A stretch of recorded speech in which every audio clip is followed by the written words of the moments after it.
I am one of those minority Game of Thrones fans who had high expectations for House of the Dragon. So, did it meet my expectation? Let's find out.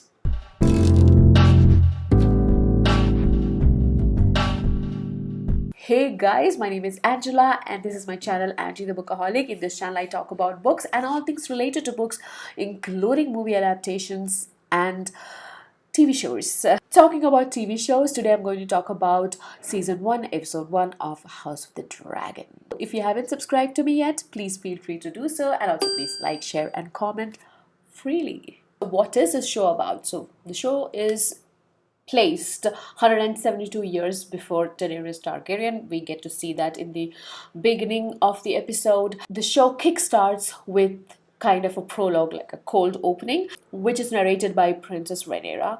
Now, she is recalling how her father, Viserys Targaryen, came to be named the heir to the Iron Throne by his father a long time ago. That's the cold opening we get to see. It was a fantastic kickstart to the episode, I thought.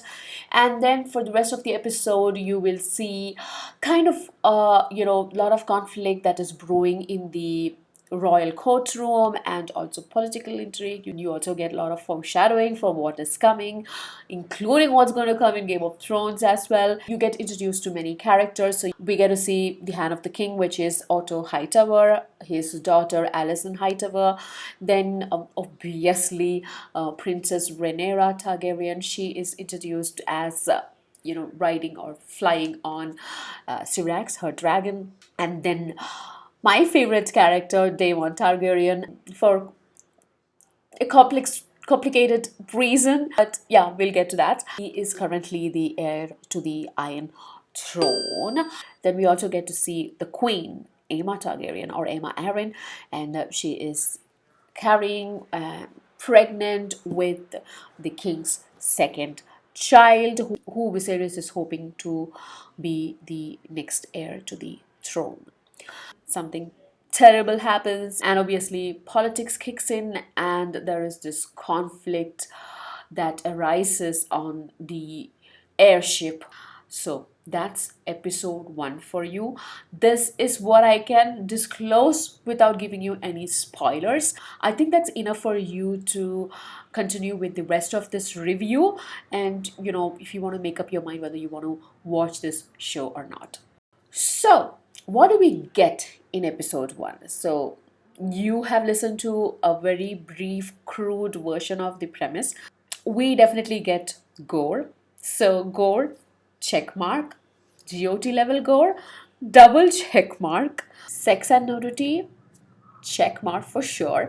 Acting, top notch. Emotion, nailed it. So basically, I really loved episode 1. Now, why did I like it? What were the highlights for me? I would like to start with what I consider to be the main character in the entire series, like the Song of Ice and Fire, which is the Iron Throne. And I think in Game of Thrones, Iron Throne, albeit mentioned many times, several times, it was not portrayed the way I wanted it to be, how I saw it while reading the book. It's not the appearance or the build of the throne that I'm talking about, but the depiction of what the Iron Throne stands for.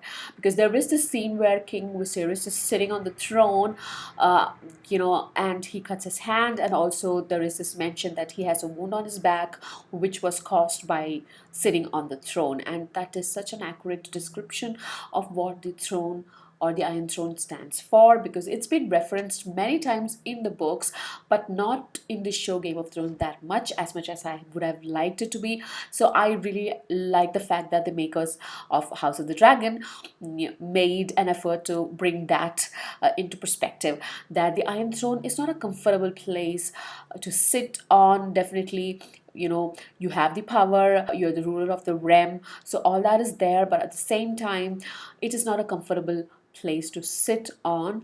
And because this is not this very cushiony, comfy kind of a place that you can settle your ass on, you always have to be cautious while sitting there. And that's exactly what is expected out of a king, right? He's not supposed to lay back in his comforts. Au contraire, you are expected to be vigilant, cautious, always on your toes. This was quite well depicted in this first episode. So for me, Iron Throne was one of the main character in episode 1 and a very well represented character. When we talk about characters, for me, one character that stood out is Daemon Targaryen, played excellently by Matt Smith, my second favorite Doctor Who. If you want to guess who my first favorite Doctor Who is, comment in the section below. I will let you know if you're right or wrong. But yeah, Matt Smith played this character so well. I do not know how to feel about him. Of course, he has this love and affection towards his family, towards Viserys, and obviously towards Renera, because Renera is his niece, and he has this kind of nice kinship towards her, love towards her, and you see that in some of the scenes that plays out. But then conflict arises, and obviously even without a conflict, you can see that generally he is a very aggressive, competitive, ambitious person. Definitely not exactly how Viserys' perception of him is, because I think that Viserys has got Daemon completely wrong, because Daemon is definitely a very ambitious, competitive, aggressive, unpredictable person, I think. And he kind of gave me Cersei vibes. Again, Cersei also loves her family, except Tyrion. But she is this ruthless, ambitious, anything to do for family or for herself, kind of selfish, egoist person. And that's the kind of vibe that I am getting from Daemon. Even though it's a gray shade, and more towards gray than white, I still love Daemon. I think, considering only this episode, right now he is my favorite character. Guys, don't crucify me if I am mispronouncing these names and butchering them. This is how I think they are pronounced. I'm trying to learn. As the series progresses, I think I'll get better at them. The second character that I want to talk about is Princess Renera. She's also been brilliantly played by a brilliant actress, Millie Alcock. I totally can relate to this character because she is this underappreciated, sidelined character because of her gender, because she definitely has ambition, she definitely wants to do things, but I think from childhood she's been ignored and she's been told that she's never going to be heir of the throne, even though she might have had that ambition. But she has parked that aside. She is not even thinking about that. You can definitely witness status of women in a patriarchal society through Renera, and I can totally relate to that, and I'm sure many women out here can relate to her, because she wants to achieve things, but her gender and how the gender is perceived and treated by the society is holding her back from achieving her full potential. But then this is a fantasy world, so anything can happen, so let's root for her. I am rooting for her, even though Daemon is my favorite character. So this is where this convoluted logic that I was talking about earlier comes in.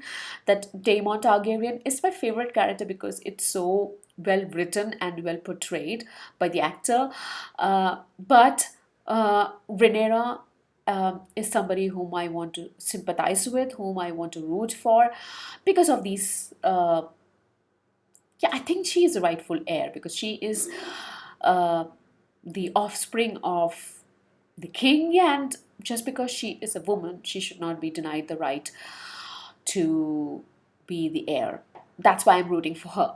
King Viserys, now you can feel that he is extremely dedicated. He looks, or at least he comes across as a wise king who definitely has the patience to be the king, and I think patience is one of the most important virtue a king should possess, and this is also mentioned in the episode. He definitely has no crooked intention behind the choices he makes.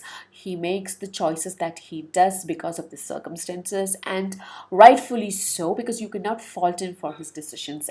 The episode unfolds in the way that you get to see that Viserys is a just king. Another character that I want to talk about is Alison Heiter, where she is the daughter of the Hand of the King, Otto Hightower.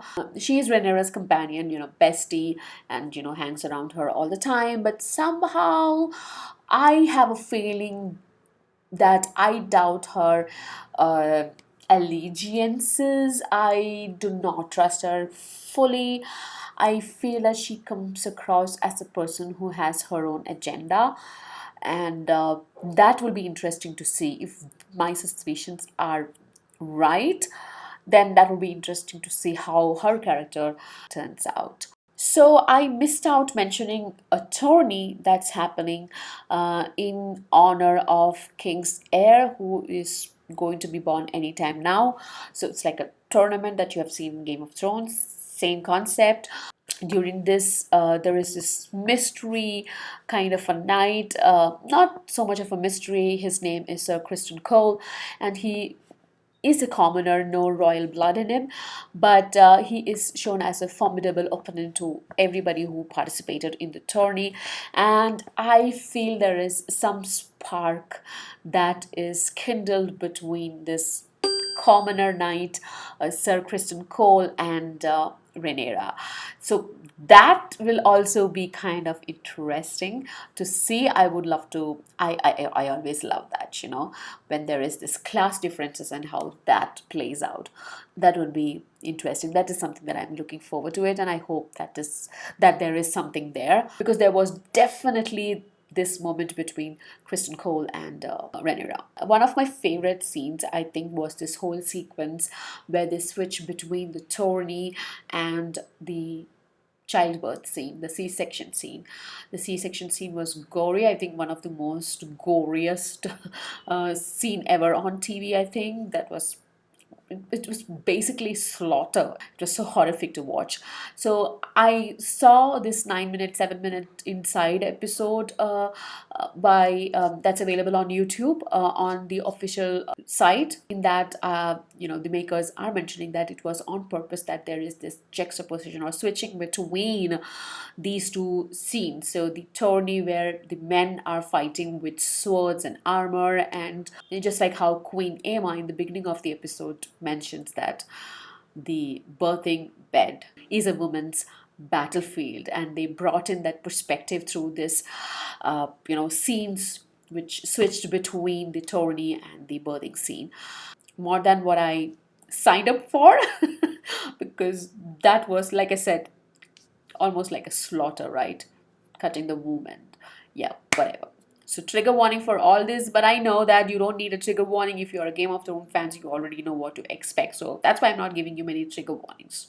Okay. So, as I said, Daemon Targaryen has definitely love and affection towards his family, especially towards his niece Renera. But now that there is this conflict surrounding who is going to be the heir or who becomes the heir at the end of the episode, I would love to see how this relationship kind of takes shape, how much of frenemies or enemies they will become.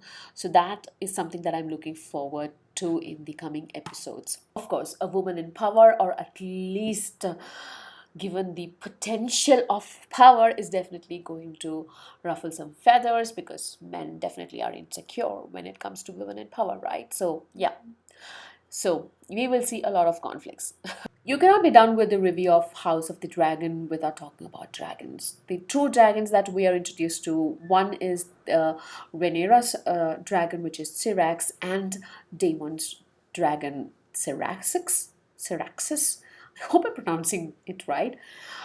But oh my god, the dragons are magnificent, all of them. We also get to see the head of Valerian, the only dragon which survived Valeria's doom. I was just in awe of how beautifully the dragons are shown in the series, and I didn't expect anything less.